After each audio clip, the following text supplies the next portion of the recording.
missed that one, and exercise is important. We know that everyone needs to exercise at least 2.5 hours a week, according to the American Heart Association. So get out there and get moving. 2.5 hours? 2.5 hours, that's 40 minutes, 4 times a day. I talk to a lot of people, and a lot of people are not exercising at least 2.5 hours every day. So just get moving is always my thing. But 80% of your weight is what you put in your mouth. 20% the cardiovascular support makes a healthier heart, healthier kidneys, healthier gut. So how do I start? To start doing a ketogenic diet, actually I want to find one more slide here. So the standard American diet is a typical Western diet. That's the bill of goods that we've been sold the last 4 or 5 years. Lots of carbohydrates, low in fat, and moderate proteins. And then people moved to a more, quote, paleo diet, where we took out some of the grains, we took out some of the sugars, artificial sweeteners. We're still too high in carbohydrates to get the benefits of ketones. To get the benefits of ketones, you've got to be 60 to 80% fat, which is really hard for your body to do it itself, to get into that mode where you're actually producing extra ketones, because ketosis is just an elevated state of ketones.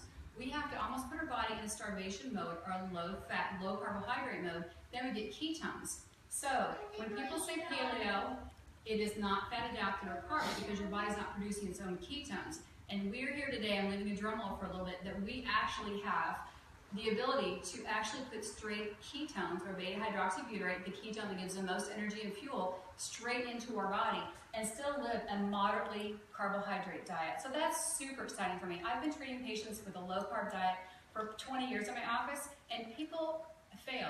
There's emotions involved with eating, there's society involved with eating. It's hard to be sometimes in a little bubble. I'm being gluten-free, I'm being soy-free, dairy-free, I'm being ketogenic, and sometimes it puts you in a little bit of a bubble. But I'm going to tell you that the foods can taste fantastic, so thank you, Kelly, for bringing our double avocado eggs. I've got some dip there we'll talk about. So we're going to go through the process of how we get started. But you need to know where we're coming from. We as an American, we're coming from this high Western diet, too many carbohydrates, and we've got to go back to the basics. A higher fat diet and lower carb. But we can't do high carb and high fat, it still makes us sick, right? We can't do low carb, low fat, that makes us sick. So we need to just make that transition where we have a higher carb, lower carb, higher fat diet. It's the camera's So the first thing I have people do, I'm backing up here, is I want you to get a food list. So everyone has a phone, you Google ketogenic food list. And you're going to find there are no fruits on there. And I've got a couple lists here. You're going to find there's no cakes and cookies and pies and sweet things on there. But you're going to find, and we're going to go there, is the first thing we do is we have you stop at your refrigerator and do a clean out. Don't say, I'm going to wait till tomorrow. I need to finish this up. I've got this holiday. I've got one more birthday coming up. Stop now. Prescriptions are expensive. Copays are expensive. Emergency rooms are expensive. Cancer's expensive. Stop now and throw away the stuff. I don't even have this in my cupboard, but I wanted you to know that a half a cup of serving of gold medal flour is 5 sugar cubes. So when you look at grams of sugar or carbohydrates, that's 4 grams. That's 1 teaspoon of sugar. And these were stacked up here, but I messed them up. So I'm going to give you a few tricks at the end, but you need to look at how much sugar is being involved in our diet. I have ketchup back here. Ketchup is 1 sugar cube per 1 teaspoon. Who has 1 teaspoon of ketchup on a fry or burger? Nobody. So if kids are squirting it on there, having the fries and ketchup, they're dipping, they're having like anywhere between 5 and 8 teaspoons of sugar with their burger, plus their french fries, plus their soda. There are 9 cubes of sugar in a non-sugar fruit juice. So you really have to stop and look at what do I need to do to switch the list. So the first thing is, look at your fridge and pantry. Don't wait till tomorrow. You showed up today. When you go home, throw a few things out and get started. And I always like people to kind of download a simple menu. That way you know things that you like and things that you don't like. So we don't get stuck in a rut saying, I don't know when to start, because starting is the hardest part sometimes. If you have a menu and you have a food list and you've gotten rid of the bad stuff, you can only set yourself up for success. And think out of the side of the box. Have meatballs for breakfast. Have a kosher hot dog for breakfast. It doesn't have to be the bacon and egg and quiche and the perfect this and that. Just start somewhere that is easy and works for your house. I know a lot of people have kids, so I always want people to think out of the box. And then the next step is, if you have a goal weight, whether you're trying to gain weight or you're trying to lose weight, you need to know what your macros need to be. And macronutrients are carbohydrates, fats, and proteins. So you simply, these are free online. You can Google them. You'll get 4 or 5 that show up. Put your stuff in there and see what it shows. It'll ask for your age, your lifestyle, your gender. So all those demographics that help determine what your calorie intake should be. And I always tell people, do 2 and then try to take a combination of them both. Do that for 10 or 12 days. If that's not working, then just maybe shift them a little bit. Maybe up your proteins if you don't feel good, or increase your fats if you don't feel good. So the thing is, just get started. I like to use my Fitness Pal. Who's using my Fitness Pal? Yeah, there's two simple ways. I would say a woman who's 150 pounds, moderately active, she needs about 12 teaspoons of fat a day if we're looking at nuts and avocados and things like that. But my Fitness Pal is super easy and it's free. So I love things that are free to share with people because then there's no excuse and everyone's on their phone anyway, so just add health on your screen time. But you can set your macros to yourself and you can very easily keep track of your foods. The next thing is, how do I know if I'm in ketosis? Well, the easiest, simplest, economical way is just to check your urine. It's probably not the most significant or diagnostic way. Blood is actually a better way to check your ketones. And after you've been in ketosis for a while, the body actually stops letting the urine turn colors. But initially, so you know how you feel, you can check it. And I think, like Abigail will tell you, she knows if she's in ketosis or not. You can feel it. Your breath will smell it. You can smell it in your urine. I mean, it's just a way you feel, the alertness that you feel. It's a brain fog lifted that you feel. But urine is the easiest way to get started so you know where you are. So the one on the right is no, not in ketosis. The one in the middle is yes, and even a trace is fine. So any color change is good. I get that question a lot. Well, can't you do that dark purple? It's okay. That's what your body's doing. It's letting go. It's burning ketones. So any color change is a positive change. And then I always like to have people on your sheets take measurements. Even if you're trying to increase weight or decrease weight, or fat, or percentages of your BMI, take measurements. You don't have to use a tape measure. You can use yarn. I love that all the time because then you can just put a sticky on it. But take it in 6 or 7 different places. Like I have it on the back of your sheet there. This is exactly what I use in my office with patients. I have them if I know what their cholesterol or blood sugar is. I have them do, again, several different body parts. And the same thing for men. If it's someone trying to get bigger in their chest, I add biceps on there, or I add calves on there. So make sure you take a different bit of measurements, because the scale is not always the truth. Because you can be increasing muscle mass and decreasing fat, but the scale could remain the same, and we've been conditioned. Another thing I love to have people do is just go to Walmart, buy a really tight t-shirt or someplace like that, put it on every Sunday. Don't even get on the scale. And when that thing starts to get baggy around your belly, or you're not seeing your little love handles anymore, you know something's working. And go by how you feel. It's super, super, super important. And keep track of your energy level. You could be doing your macros right in your Fitness Pal, but if you don't feel good, we need to switch something up. So again, it's more than just energy. It's more than just fat loss. It's more than just sleep. It's all about what's happening to your body. And I'm going to take this moment to talk a smidgen about epigenetics. I talked a lot about my family's had been through cancer and heart disease, and now we know it's lifestyle related. We also know that the ketogenic diet is very, very, very anti-aging. So what that means is that if we can reduce our risk of cardiovascular disease, reduce our risk of cancer, we can anti-age ourselves. And there's a lot we can talk about fasting, about raising your own body's human growth hormone. That's anti-aging, and that's why people on a ketogenic diet feel so good. They're almost obnoxious about it because they want everybody else to feel that good. So it's not a bad thing, but when you're there, it is awesome. It's really hard to get there by yourself, but when you're there, it is rock star on. So what fats are the best fats to have? Because I need to have 80% of my diet needs to be fat. So it's things like avocados that Kelly brought in our beautiful eggs, beef talon. Anybody love to make beef broth? That's where that comes from, doing oxtail broth. I'm not going to read them to you, but it's butters, nuts, and seeds, oils, palm oils, things like that. So if you have no clue where to start in your kitchen and you've got Crisco, where's the bacon? So I always like to do replacements. So if you have, and this actually is super greens, I've tasted the label on. So if you have Crisco, you need to throw it out today, or any type of margarine, and you need to use coconut oil. And use organic coconut oil. It has a lot of really good properties, anti-aging, anti-inflammatory, really good for gut health. That would be a huge switch you can make today. If you have corn oil, got a bottle there, I would totally switch to olive oil. And one pressed olive oil is best than the extra virgin olive oil. Much better for your heart health. If you're using margarine, get your grass-fed butter out. Whatever you're told, throw in the trash can. Butter is good for you. Coconut oil is good for you. Beef talon is good for you. Chicken fat, chicken feet, all that stuff is super, super good for you. I think I hit my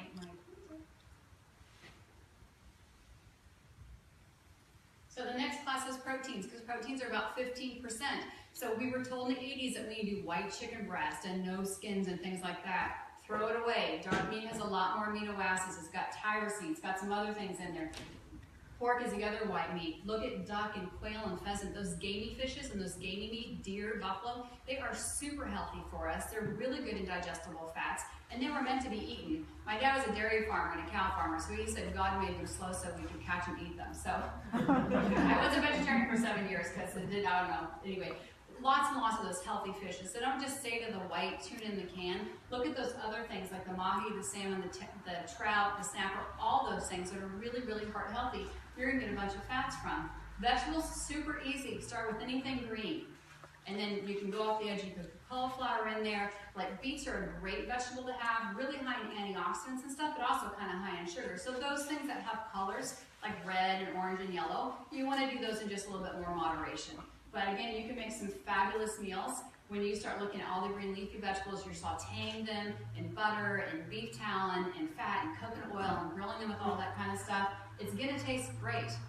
Dairy is also included. And there's a lot of controversy about dairy. So my thing is, if you have had a hormonal imbalance or you're going through menopause, I say no dairy. If you're a male who's had low testosterone, no dairy. Dairy only comes from a girl cow, right?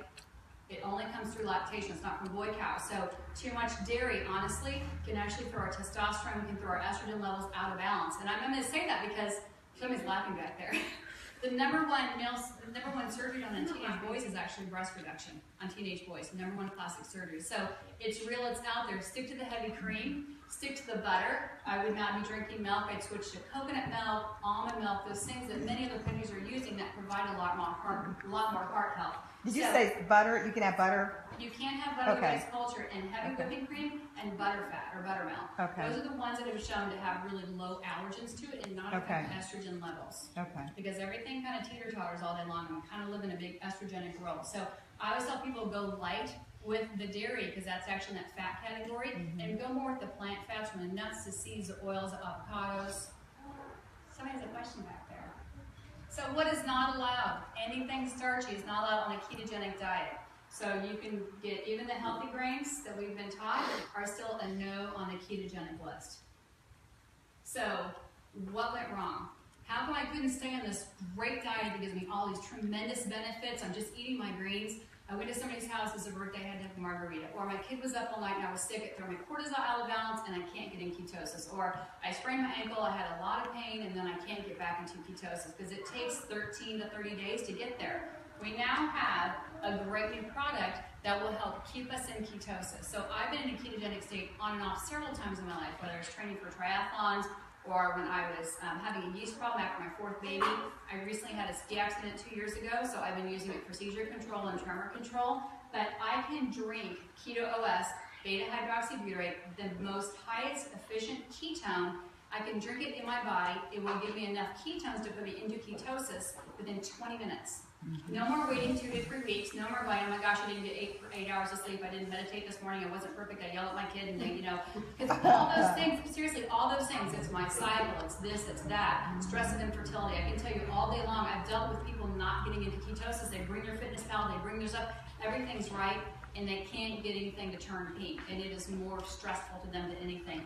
This is a wonderful tool. It helps people get into ketosis. You can have a moderately higher carbohydrate diet or even a strict ketogenic diet. It will help you get into ketosis and stay there. So for me, I am super excited to share this. I'm an uber competitive person and always have been. I want to share the very best with my patients.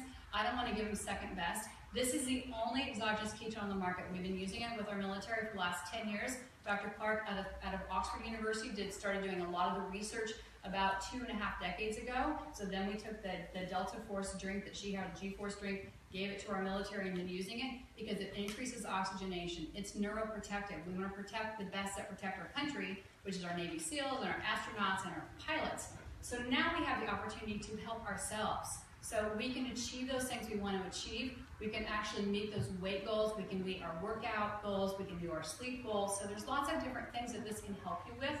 And it all comes down to what your goals are and why you would use it. For me, I've always said, there's 4 to stay alive, and it was a multivitamin, fish oil, vitamin D, and a digestive enzyme. Now I'm 5 to thrive, because I think ketones are a must for everybody. We know that our nursing homes are busting on the seams with dementia and Alzheimer's. We know, and for fact, that Alzheimer's is diabetes type 3, too much sugar, right? Too much sugar. Number 1 diagnosed disease amongst children, diabetes, too much sugar. They need fat for fuel. We're pushing our kids harder and harder academically and athletically. We need to set them up for success. We need to help reduce the inflammation that's happening. And again, remember, and I have 4 kids, they are not expected to have a bigger life expectancy than us. But do know that the divine creator created a body that could heal. It can mend. It wants to thrive. It doesn't want to just survive. It wants to be here for a century. And that really starts with what's in your kitchen. So for me, throw out any bad oils you have. Vegetable oil, canola oil. Start with the coconut oil. Start putting some keto OS in your diet. And if you start with a half a serving or a fourth of a serving, just start with something, because then you're starting to feed your body. Think of it like barren grass that we just planted seeds on, we've got to water. Just keep feeding the body, and magical things can happen. You know, you can chop off your kidney and it'll grow back. Your liver. Magical things can happen. So it's super exciting to be able to share this with you guys tonight. And we kind of talked before that maybe we would do some small group education to help share if it's an athletic goal, if it's a weight loss goal, if it's about a mental emotional, or if it's about inflammation, so that we would kind of go through that. But I'm going to ask Katie to come up here, and she is actually going to break down exactly what's in there, and she loves to just shake it up. So, Katie, shake it up. All right. What's the music? I know, I need like a theme song. We both need theme songs, but we're gonna do this. Yeah. Dang it. I'm gonna think of what my theme song's gonna be. I know what the title. Okay, so my name's Katie Newell, and I do not have a DR before my name, or a DC after my name, or any of that cool stuff, but I am passionate about health. I love helping people become better. I think it's the best thing you can do. So when Abigail actually reached out to me, not quite a year ago, but we're getting close, and it mentioned to me, she knew that I had, so long story short, I'm going to do the 30-second version. I was diagnosed with juvenile rheumatoid arthritis when I was 4. So I've grown up my entire life in chronic pain and dealing with inflammation. That was in 1984, so no one knew. There was no conversation about using food to heal. It was all, here's the pharmaceutical, here's what we're doing. And I love my parents, I think they're awesome, but it just wasn't a conversation that could happen. However, in 2001, I kind of hit an all-time low for my health. I actually ended up with Ankylosing Spondylitis as well, which is severe kind of arthritis in the spine. So my spine is fused up here, my SI joints are fused. It's very rare, actually. It's very rare. To happen to someone. What happens is that the vertebrae start to fuse together one at a time, and you lose your mobility. So it's very odd that that's happened to her at such a young age, but it did. It did. It is what it is. So I had looked into all the different types of diets. I went gluten-free several years ago because I understood that gluten was very inflammatory. Looking back now, I'm realizing that probably it was the carbs in general. Like, definitely I truly believe that gluten is the true allergy. But I also started looking into the ketogenic diet. And I was like, this makes so much sense. I read the article that she presented out of Yale. But you know what? My husband's a chef. Like, he runs restaurants. I'm a culinary instructor. I'm a cookbook author. And I love food. So to me, to go to that extreme, to go on a ketogenic diet where I had to limit my carbs to 20 grams a day, no thank you. Like, honestly, it wasn't worth it to me. However, I understood what beta-hydroxybutyrate could do. So when Abigail reached out to me and said, what if you can drink it? Actually, she said, well, what if you could take it exogenously? And I was like, what the heck does the word exogenous mean? She was like, oh, actually I Googled it, I didn't say it. But so it was just one of those like aha moments where I was like, it's like protein powder, it's like creatine, it's like BCAAs. Yeah, it's something that you can just take and go. So I, without a doubt, the second she presented it to me, I was like, I'm in. I am in, I am in, I am in. So I'll be completely honest. Most days, my husband and I just drink it in a blender bottle with ice water, but we also really, really love it with LaCroix because it gives it that great flavor. You can add a little bit of sea salt if it's too sweet for you. You can squeeze in a lemon. You can squeeze in a little bit of lime. Some people mix it with a little bit of protein powder. Like, the possibilities are endless. Find something that tastes good to you, and if it's not like your favorite thing in the world, who cares? It's gonna make you feel good. There's like a half-eaten egg up here. That's mine because I was talking. There you go. That's take a nibble. Wow. Okay. Thanks, Dr. Heather. Say that for me. Okay, so I like to take just a little bit of regular water, because if you shake the sparkling water, it kind of it explodes in your face sometimes. I might have done that in front of people before. It's just pretty quick, isn't it? Who hasn't? So I like to shake it up, just like 4 to 6 ounces of still water. And then the bubbles in the LaCroix. So LaCroix, like I was a Diet Coke addict. I think actually Diet Cherry Coke was my favorite thing to drink in the entire world. Like I would drink a 6-pack a day. Oh boy. Oh my God. Oh, I did? Good. Cool. The I cherry like flavor? it, but not. We're not friends anymore. Okay, so it's naturally going to kind of make it more effervescent, and you got to kind of go slow with it.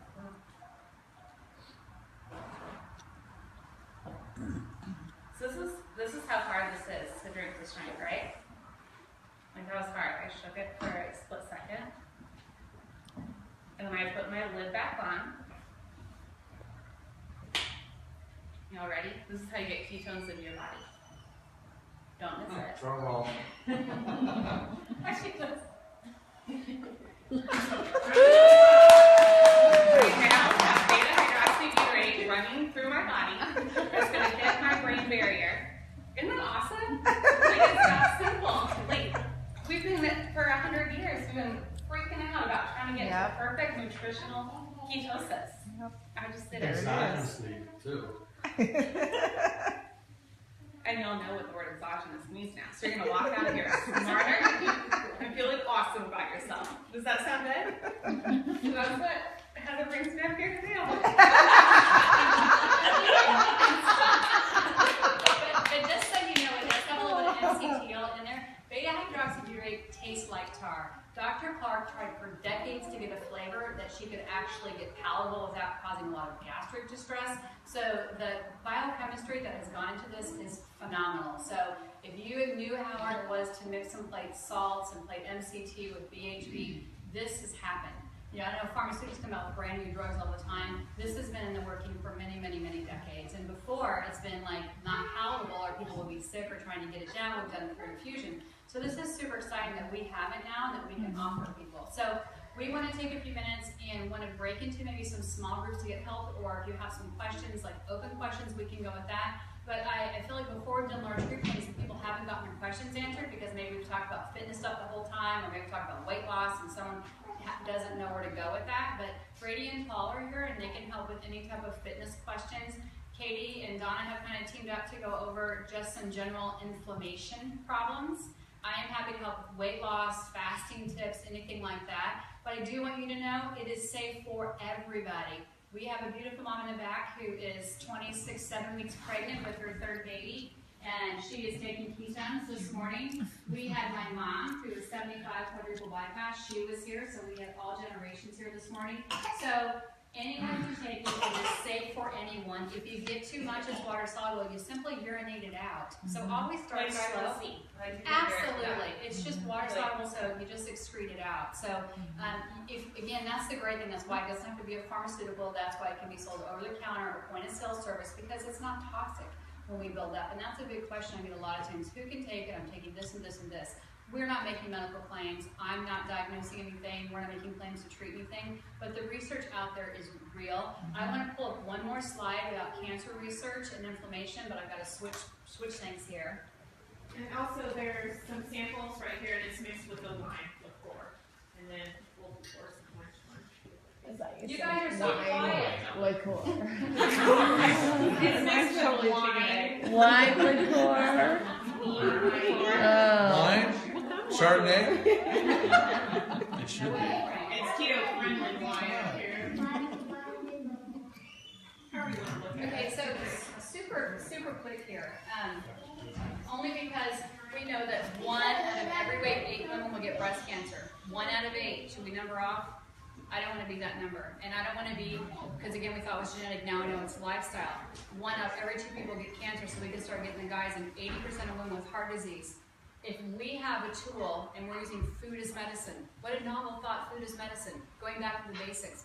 Food as medicine, that we actually can decrease our risk. So these are studies have been done in the laboratory. There's 4 very, very prominent doctors who put their information together here. The very rat on the very right side, all the blue one, that's stage 4 cancer. That is on the SD, the standard American diet. Pick the same rat, Katie is a ketogenic diet. So it took it to the next level. Cancer cells cannot survive on glucose. So low sugar, they cannot survive on ketones, they thrive on glucose. The next one is the ketogenic diet plus exogenous ketones. So again, we're super saturating the cells, we're getting more ketones into the body, which are starving out the cancer cells. And then the last one is actually adding the hyperbaric oxygen chamber to it, because we know oxygen helps cell regeneration. So there's magical things that can happen when you use food for fuel in your body and increase that duration. So this is just the bottom graph showing the bioillumination about what stage of cancer those rats are in. I'm a real nerdy, so I have lots of studies, and then I won't talk anymore. This is, I think, a really hallmark point that I bring up a lot. When we look at clinical diagnosis and the amount of children, the amount of resources going into schools and workplaces about people having focus issue or ADHD or anxiety or depression, it's really high, really high. And we know, and this study was done using Keto OS, you can see it in the picture, it was done at the University of South Temple, Florida, in a clinical setting. This is called a paragraph recall. So what that means is I'm given a paragraph to read, I read it for my age level, or a 5-year-old reads it for their age level. Then 2 hours later come back, they ask me questions about the paragraph that I read. So I did it one time with no ketones on my standard American diet. The next time, I didn't change my diet, didn't want a ketogenic diet, I simply added the Keto OS in there. I read what was equivalent for my age. 2 hours later, I'm tested on the paragraph, like what did you read about? And you can see the significant increase in paragraph recall. This study was duplicated and replicated time and time again. And for me, when we look at what's happening with our children and their brains, this is more important than a new baseball bat or a new hockey stick. I think when we look at where we need to help our kids or help ourselves, we need to use this. How many moms go to the store and can't remember where they parked their car when they came out? How many people cannot remember what was on the grocery list? Like, that's paragraph recall, right? Like, who forgot to pick up their kids, or, oh, that thing was 11 to 11:30. That's all recall. It should be there, but it's not, either because we're on our phone, we're too busy, or our brains are so deficient in ketones, it doesn't have the nutrients or the density to help that recall happen. So I could talk, again, studies and studies about that, but I do think if everybody's good with that, break into small groups, or we can keep it big, we don't have an open forum. I just wanted to really hone in. So my target points were, what is ketosis, and everybody has that. What are ketones? And we talk about a ketogenic diet, what the foods are, and then what the benefits are of having the ability to use Keto OS, not have to be in a ketogenic diet, but get all the benefits from ketones. So for me, it is super exciting to share. I love the community setting. I think 1 + 1 = 100. So keep sharing with other people. We're going to continue to have these meetings to share. Kelly brought avocado deviled eggs. And then this morning, Pam brought this dip that is 0 calories. So when I talk about ketchup or barbecue sauce, every teaspoon of ketchup is one of those. Barbecue sauce is 2.5 of those, 3 sugar cubes. That is the best dip you'll have on anything. So get rid of the ketchup, get rid of the sauces. That is a 1/2 cup of Miracle Whip, a 1/2 cup of Bob's, or Frank's red sauce. Mayo, what did I say? Miracle Whip. Oh, no, been a long day. So I'm sorry. Donna, it's a 1/2 cup of real mayonnaise. There's a half a cup of Frank's hot sauce, or you can use sriracha, and just lime juice to taste. But it is good on a vegetable, it's good on a meat, it's good on chicken, it's good on salad, and there's no sugar in it. It's really high in healthy fats. Lime is really acidic for the body. Anytime you can heat something up, we increase our metabolism, increase our lymphatic drainage. So there's a bowl of celery there, I got that one right, and some dip that you all can try. So thank you for letting me have this opportunity to take your time and share with you some health information. Everyone's time is super, super important, but we're all here to help, and there's several people who have been using Keto OS that can help guide you along the way. I think the buddy system, or again, small group system, is a fantastic way to get people going and motivated. So if you have athletic questions, Paul or Brady are here, and they can answer those, or Abigail can answer those. And I'll make a correction for Dr. Adam Nally. It was mayonnaise, not Miracle Whip. Oh, sorry. Yes. Sorry about